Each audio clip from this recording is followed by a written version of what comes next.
हा ऐका सर, तर काय झालं, ही मुलं रस्त्याने चाललेली होती. आयडेंटिफाय केलेली आहेत ते सगळे. ही रस्त्याने चाललेली होती, तर मी माझ्या घराजवळ कपडे धुत होते, तर यांनी मला आवाज दिला, ताई इकडे या म्हणून. आम्ही सर्वे करतोय. हे सर्वे करतोय म्हटल्यानंतर मी गेले त्यांच्या जवळ.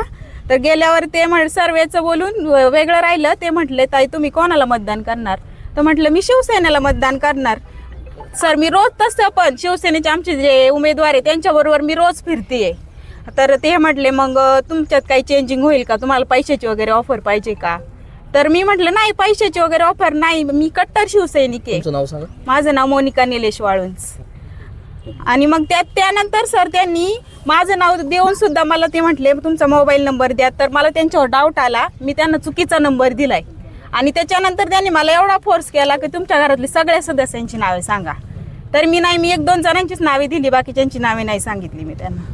आता संबंधित अधिकारी इथं आलेले आहेत. ताईंनी सुद्धा जे सत्य परिस्थिती आहे ती ताईंनी इथं मांडलेली आहे. ताई कोणाच्या दबावात तुम्ही येऊन बोललेले का? नाही. आता प्राथमिक मी दर्शनी स्वतः उंच खडकचे 2 वर्षापूर्वी उपसरपंच होते. मी यातलं मला सगळं म्हणजे आता ह्याच्यात साहेब इतंभूत माहिती आम्ही थांबवल्यानंतर ही जी संबंधित गाडी आहे ही समर्थ कॉलेजशी निगडीत आहे. जे समोरचे उमेदवार आहेत त्यांच्याशी निगडीत ही गाडी आहे. त्यानंतर आम्ही ह्यांना विचारणा केली असता